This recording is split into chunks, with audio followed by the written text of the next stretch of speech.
dia, irmãos. Coube a mim finalizar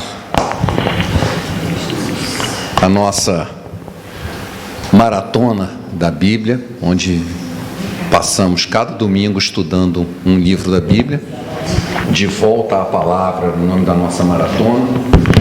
E hoje nós terminamos com o livro do Apocalipse, que é o último livro da Bíblia.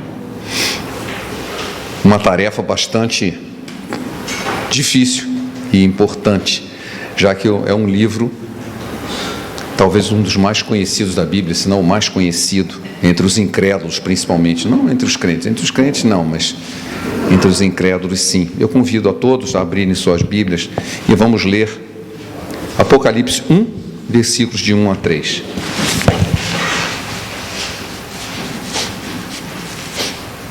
Apocalipse 1, versículos de 1 a 3.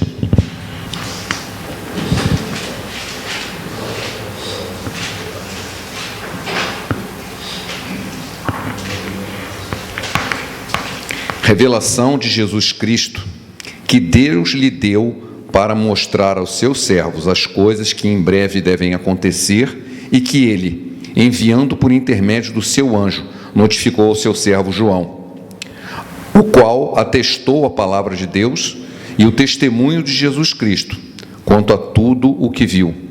Bem-aventurado aqueles que leem e aqueles que ouvem as palavras da profecia e guardam as coisas nela escrita, pois o tempo está próximo. Que o Senhor abençoe essa palavra em nosso coração, amém? Apocalipse vem do grego, essa palavra é grega, Apocalipse, e significa tirar o véu, simples assim. O que significa Apocalipse? Tirar o véu, que em português seria revelação, tirar o véu, revelação. Tanto é que em inglês, esse livro na Bíblia se chama Book of Revelation. Para nós é que a gente usa a palavra grega Apocalipse, mas em inglês se usa o livro da revelação, porque é o que a primeira palavra do livro diz, revelação de Jesus Cristo. É comum para aqueles que conhecem a palavra de Deus, que estudam, bons alunos de escola dominical sabem que a grande maioria dos livros da Bíblia tem em seu título a primeira palavra do livro.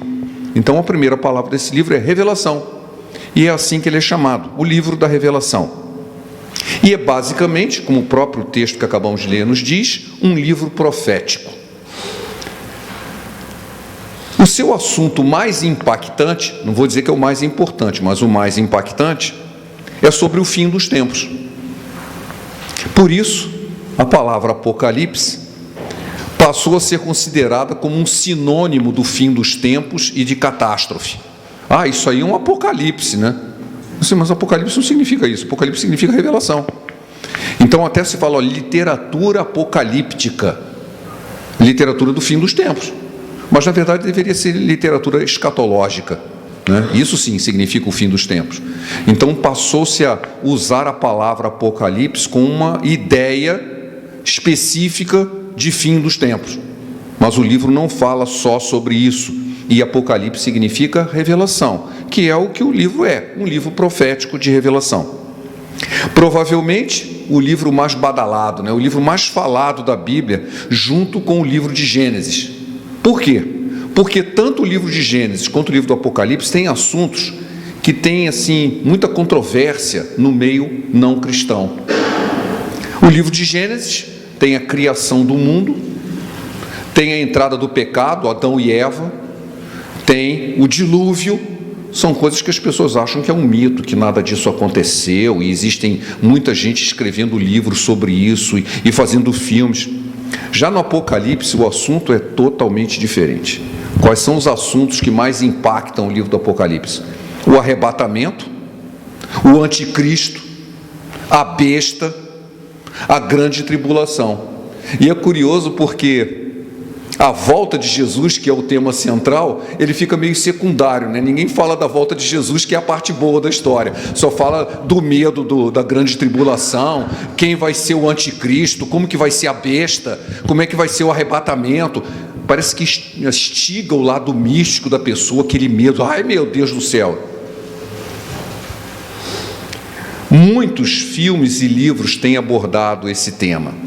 É interessante porque existe uma sequência de 13 livros chamado Left Behind. Eu não sei quantos já leram ou já viram o filme, né? Deixados para Trás. Dos 13 livros, 3 viraram filmes, né? Que evidentemente não dão uma conotação bíblica, eles seguem mais chamando a atenção dessa parte mística, deixar as pessoas morrendo de medo, né? O que vai acontecer. Foram escritos por 2 pastores, o Tim LaHaye e o Jerry Jenkins. Mas é interessante porque o livro, embora seja muito conhecido, nem todo mundo gosta dele. As igrejas sempre falaram, ou algumas igrejas nem mencionam, algumas têm medo, outras vivem só falando dele. Para vocês terem uma ideia da controvérsia disso, Lutero, o precursor da reforma protestante, ele era contra a presença do Apocalipse na Bíblia. Ele achava um livro tão estranho que esse livro nem devia estar aqui. Não gostava do Apocalipse. Isso é uma controvérsia. Tem igrejas que se chamam até a igreja do Apocalipse, né? De tanto que se foca só naquilo. Há uma controvérsia muito grande sobre esse livro, e com certeza é considerado o livro mais difícil de interpretação da Bíblia. O seu autor, ele se declara abertamente, João, uma pessoa que seria conhecida. Ele diz, olha, o servo conhecido de todos, ele está preso em função da fé. A igreja primitiva toda entendia que o autor era o próprio apóstolo João. Depois houve uma certa controvérsia a partir do século III, dizendo que talvez fosse um outro João que não o João apóstolo. Mas a igreja primitiva toda aceitava que o autor de Apocalipse era o apóstolo João, e não apenas um João, né? Mas o apóstolo João. E era alguém muito conhecido, já bastante idoso, o que faz bastante sentido com a época em que foi escrito esse livro. Por quê? Porque ele foi escrito por volta do ano 96. Foi o último livro a ser escrito.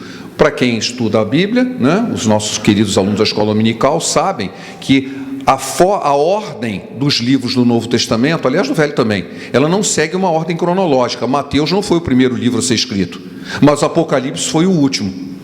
Apocalipse, o último livro do Novo Testamento, foi o último livro a ser escrito. É interessante essa coincidência, entre aspas, porque Gênesis, que significa o princípio, é o primeiro livro, e aquele que fala sobre o fim é o último, como se fosse fechando mesmo.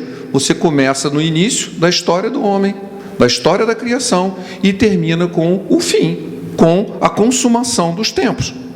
Parece que faz bastante sentido assim. Mas a pergunta que nós precisamos discutir hoje, não esses eventos históricos, é: qual o propósito do livro do Apocalipse? Para que ele foi realmente escrito? Será que era para deixar as pessoas com medo?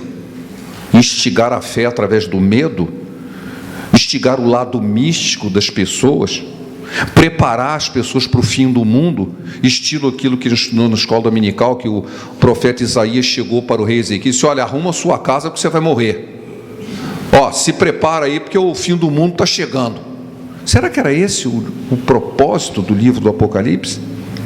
Para entender o porquê desse livro, é preciso entender o contexto histórico onde ele foi escrito. O contexto histórico sempre é importante, nesse caso ele é fundamental. Se você perceber o seguinte, o livro de Atos, que descreve o início da igreja cristã, o livro de Atos é o que descreve, aliás, o próprio nome já indica isso, os Atos dos Apóstolos, né? Como a igreja começou. Qual era o grande problema?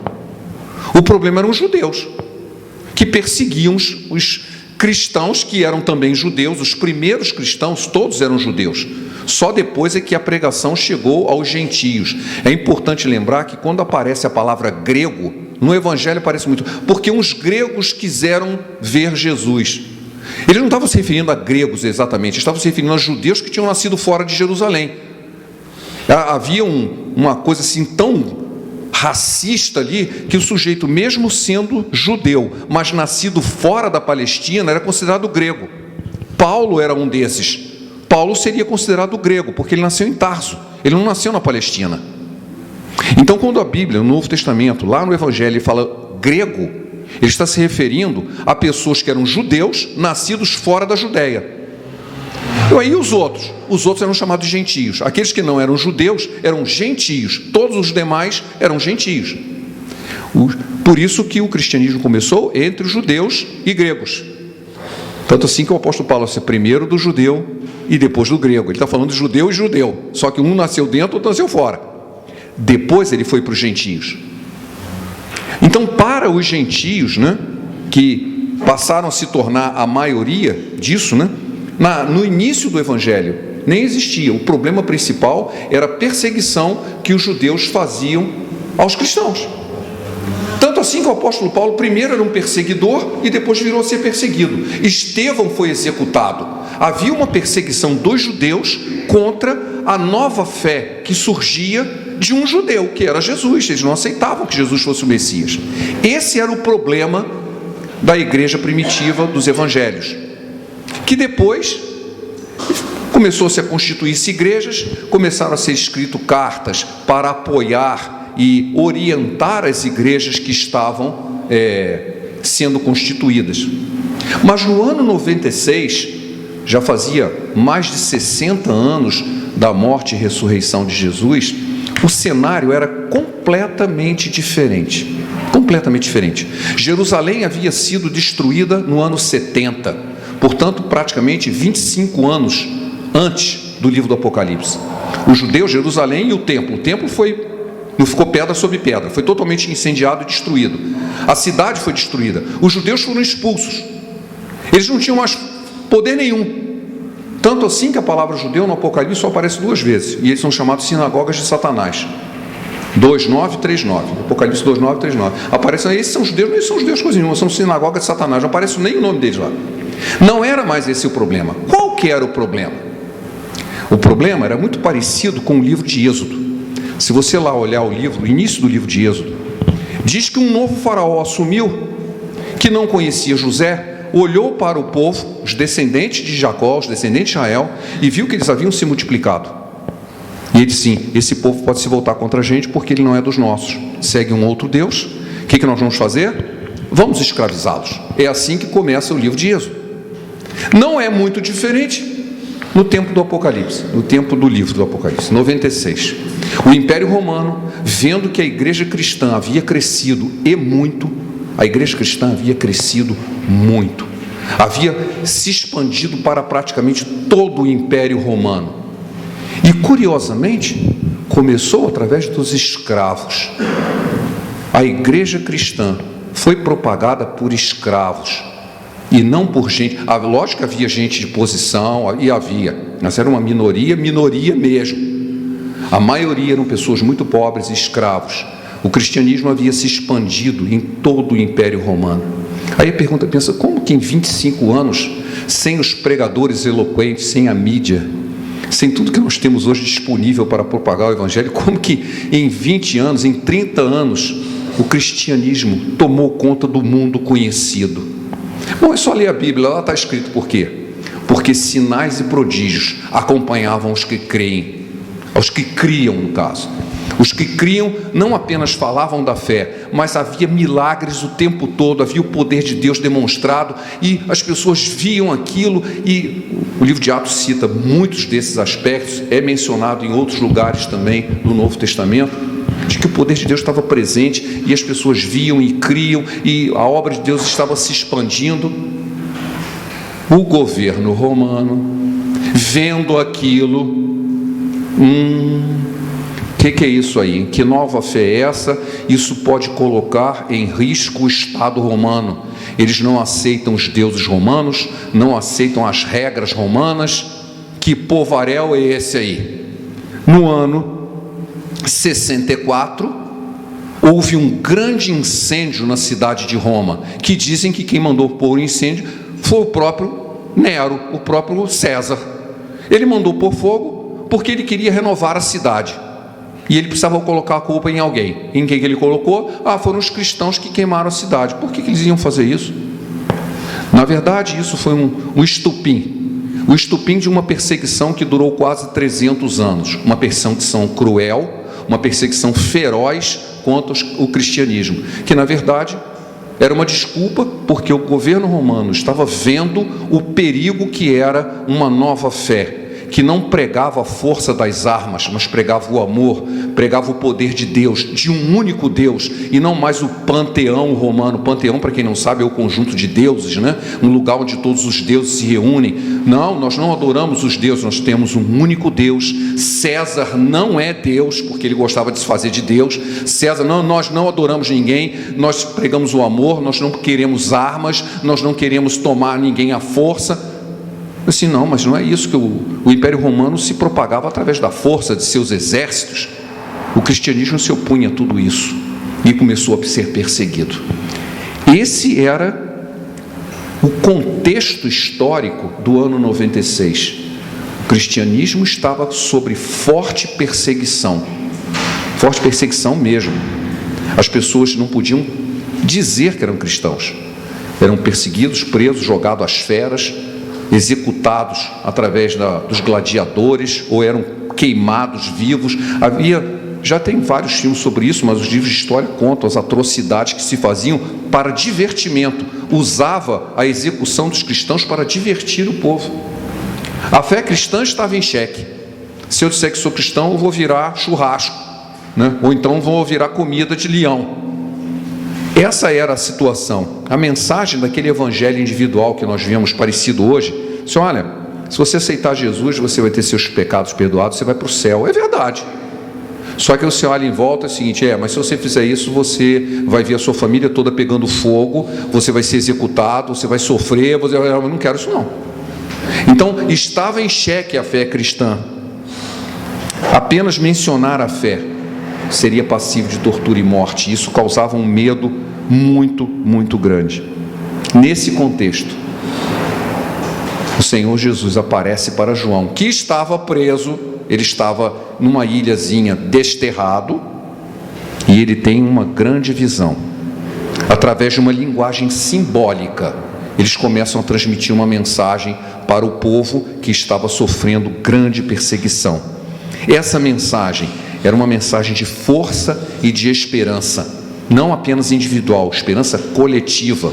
Tanto assim que ele trata sempre da igreja como um coletivo, uma exortação à perseverança na fé. O objetivo do Apocalipse é esse, fortalecer a fé. O objetivo da carta do Apocalipse é fortalecer a fé daqueles cristãos daquela época, que estavam sob grande perseguição. Deus está vendo o que está acontecendo, Ele não se ausentou. Ele não se ausentou. É interessante a comparação com o livro de Êxodo, quando Deus aparece para Moisés assim: eu ouvi o clamor do meu povo. Ele pode estar sendo escravizado, está há 400 anos sofrendo, não significa que eu fiquei surdo, eu ouvi. E chegou a hora de tomar uma decisão, tomar uma atitude, e eu vou mandar você para fazer alguma coisa. O Moisés disse: eu não, eu sou gago. Aí começou a apresentar um monte de desculpa. Quem conhece a palavra de Deus sabe disso. Mas houve um momento em que Deus toma uma ação. Chegou o momento da ação de Deus. Quando que seria esse momento nesse contexto? Aí é que está o porquê dessa parte do Apocalipse que tanto assusta. Porque ainda não chegou o momento. Mas as pessoas queriam que chegasse, exatamente como lá no livro de Êxodo. Está na hora de Jesus voltar e acabar com isso, mas não é agora. Vocês vão continuar sofrendo por um tempo. O tempo está próximo, mas não é agora. Vocês precisam ficar fortes, porque um dia ele vai chegar. E quando chegar, aí começa a descrever tudo aquilo que a gente já conhece. Vai ser difícil, mas esse tempo está preparado. Então ele está avisando, Deus tem um plano. Deus tem um plano, não se preocupe. Está tudo muito ruim, talvez até piore. Mas Deus tem um plano. E Ele está vendo tudo isso. Fortaleça a sua fé, porque Ele não esqueceu de ninguém aqui, e Ele vai voltar, em algum momento, Ele vai botar a mão dele. É exatamente essa a mensagem do Apocalipse. O Apocalipse é dividido em duas grandes partes. Para quem já leu várias vezes, já percebe, né? Até o capítulo 4, até o final do capítulo 3, início do capítulo 4, ele fala das cartas às igrejas, as igrejas da Ásia. As igrejas da Ásia, onde ele chama de Ásia, que nós passamos a chamar de Ásia Menor, na verdade hoje é a Turquia. Onde é a Turquia hoje é onde se situam as 7 igrejas mencionadas no Apocalipse. Depois, a partir do capítulo 4, João é convidado a ir ao céu. Ele se abre uma escada e sobe até aqui. Eu vou te mostrar uns negócios. E essas coisas são as visões que ele tem dos cavaleiros do Apocalipse, das trombetas, da guerra no céu, do que acontece durante o arrebatamento. Aí ele começa a descrever toda aquela linguagem que a gente conhece. É uma visão no céu que ele tem. Essa visão é que causa esse alvoroço todo, né, que nós vemos atualmente. Dessa visão, nós temos pelo menos 4 grandes linhas, maneiras de interpretar. Maneiras bem diferentes, diga-se de passagem, mas não vou abordá-las hoje, não é esse o objetivo, ser para estudos outros, né? Mas o que eu acho que é importante dizer é o seguinte: essas visões, elas não são mutuamente exclusivas. O que significa isso? Uma não anula a outra. Elas podem ser verdades juntas, tá? O fato de você enfocar de um jeito não anula de você enfocar do outro jeito.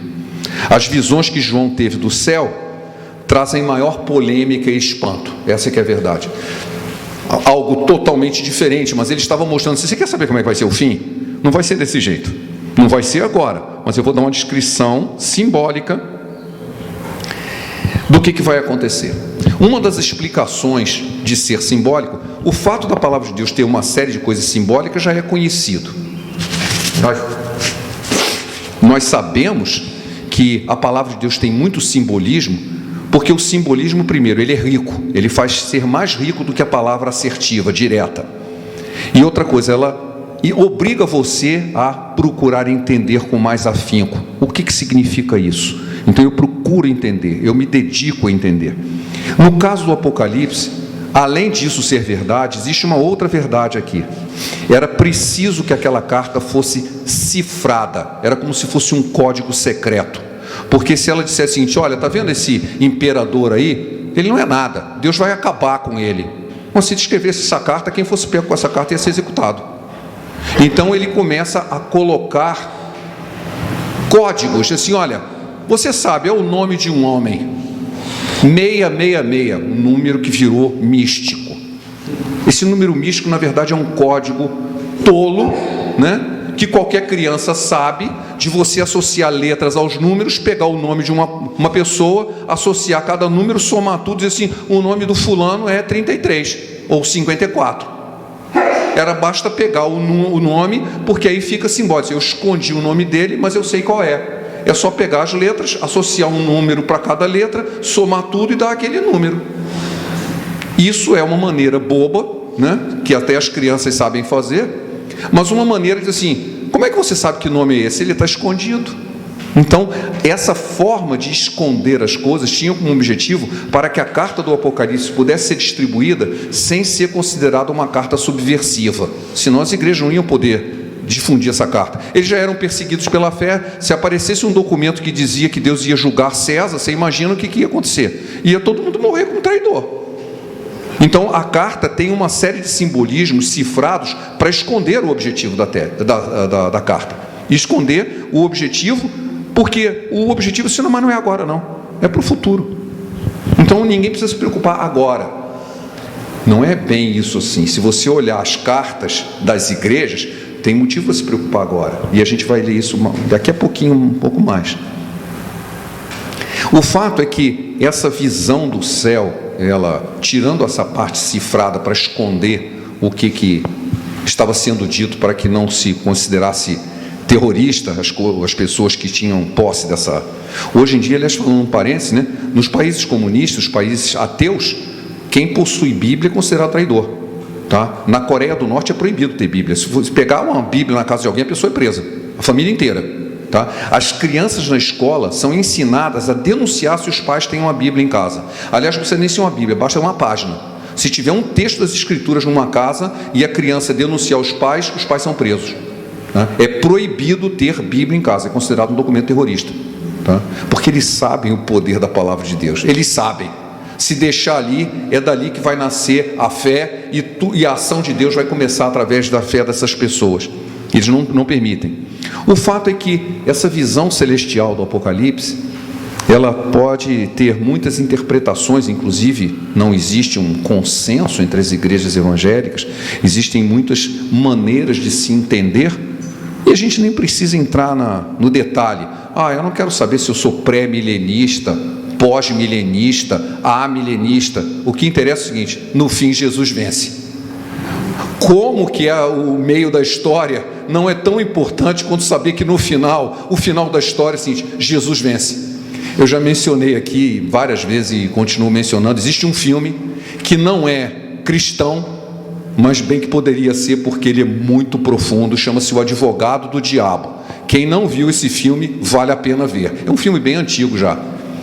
E no final do filme tem uma luta, uma briga, né? Não uma luta, mas uma discussão entre o cara que personifica o diabo e o filho dele, que ele queria que gerasse um neto para ser o anticristo. E ele começa a falar dos seus planos para dominar o mundo. Como que ele ia fazer para dominar o mundo? Como que ele ia fazer que o anticristo dominasse o mundo? E o pai, né, o futuro, que seria o pai, o futuro pai do anticristo, que é o filho do diabo ali no caso, né, um meio filho, né? Ele foi criado numa igreja, ele conhecia a palavra de Deus. E ele fala uma frase que vale a pena repetir. Ele diz assim: pai, está tudo certo, só tem uma coisa: segundo a Bíblia, no final a gente perde.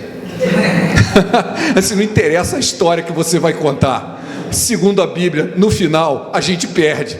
Aí o diabo diz assim: isso é porque é o livro dele, nós vamos escrever o nosso. Eu acho que é exatamente isso que o diabo está fazendo. Ele está tentando reescrever o livro dele. Por isso que ele quer tanto acabar com a Bíblia, porque ele quer escrever o livro dele, mas não vai mudar o fim. Não vai mudar o fim. Não importa como você interpreta, o fim já está decidido. Quem vai ganhar já está decidido. Não importa se vai ser pré, antes, depois, o final está decidido. Jesus virá e vai vencer, e o diabo vai ser destruído, e o pecado vai ser destruído. Essa é a mensagem. Essa é a mensagem que põe fim a toda essa história e torna desnecessário esse livro, porque no céu ele não é necessário. No céu não há pecado. No céu só existe a presença de Deus e daqueles que um dia tiveram suas vestes lavadas no sangue do Cordeiro. É o que diz a palavra. Mas eu queria, para terminar essa breve mensagem, destacar o seguinte: a gente fala muito do capítulo 4 para frente, que é o tchan da história, né? Que tem essas coisas mirabolantes que todo mundo tem medo. Mas a primeira parte, que fala das 7 igrejas, é uma mensagem que se perpetua por 2000 anos. Ela vale para todas as igrejas e continua valendo continuamente. Há um recado para as igrejas ali, e ele diz que quem deu essa mensagem foi Jesus. E ele disse: olha, escreve ao anjo da igreja. Esse é o anjo da igreja, pode ser entendido como o líder espiritual da igreja, o pastor, ou um anjo que toma conta da igreja. Existe uma maneira de interpretar de que todas as igrejas são protegidas pelos anjos do Senhor. Não são mutuamente exclusivas, de novo, essa interpretação, porque eu creio que o Senhor coloca os seus anjos em torno dos seus filhos. Alguém tem dúvida disso? Está no Salmo 34. O anjo do Senhor acampa-se ao redor daquele que os teme e os livra. Se existe um grupo de pessoas que temem o Senhor junto, você acha que os anjos do Senhor não estão aqui? Então não é nenhum absurdo dizer que está escrito o anjo da igreja. Escreve essas coisas.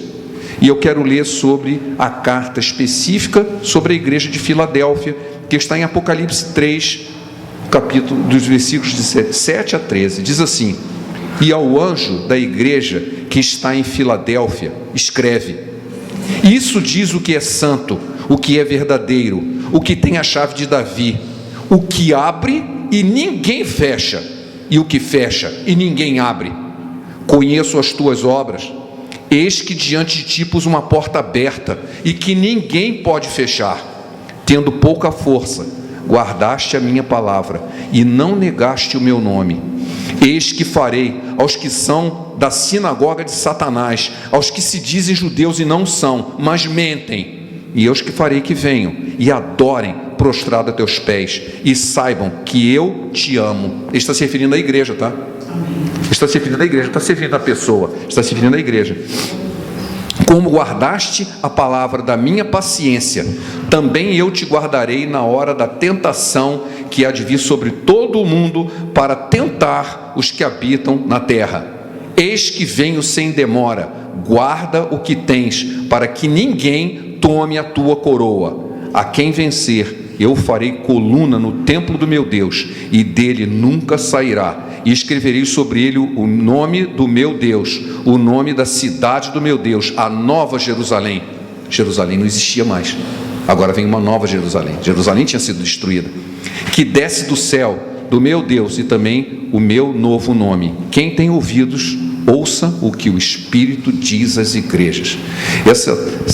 Essa carta é uma das que mais toca o meu coração, porque na nossa vida cristã, muitas vezes, nós temos nos batido com situações dessa, em que parece que todas as portas estão fechadas. Ele diz, quando eu abro, ninguém fecha.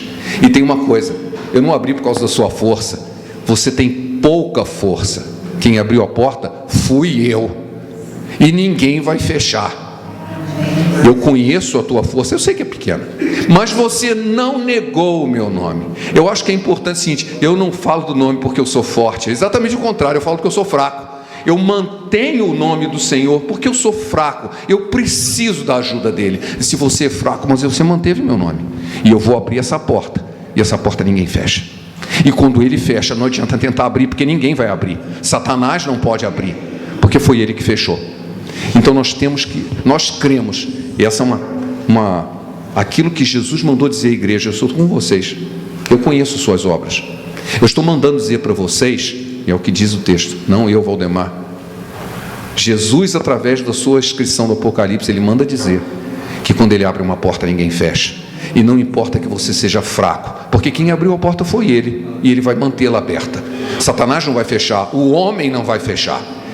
A única coisa que você fez é porque você manteve o nome dele, e é por isso que você se torna digno de ter o nome dele escrito em você, e você se tornar coluna de Deus.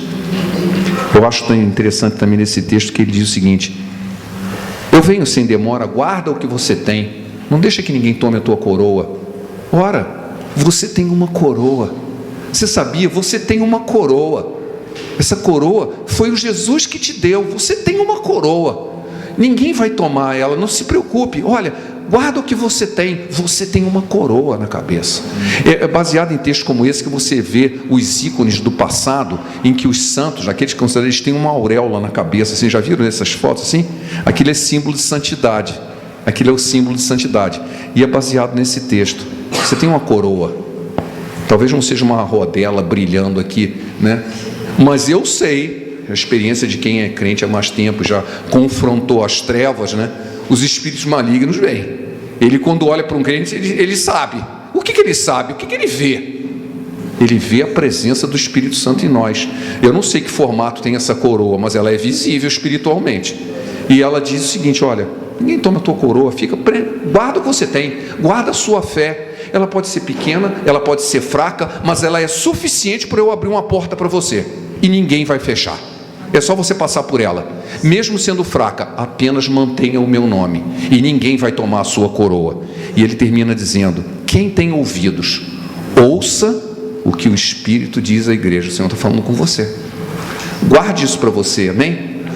Pai, obrigado pela tua palavra, que essa carta, não apenas no dia de hoje, mas sempre, possa significar o teu poder, o teu cuidado com a tua igreja, em que, apesar de vermos tantas coisas ruins no noticiário, no mundo, mas nada escapa ao teu conhecimento, e teus planos não podem ser frustrados.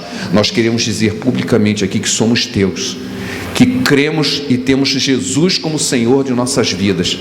Venha, ó Pai, trabalhar na tua igreja, vem fortalecer a nossa fé, que a tua presença seja manifesta e sentida nesta igreja. É o que eu te peço em nome de Jesus. Amém. Amém.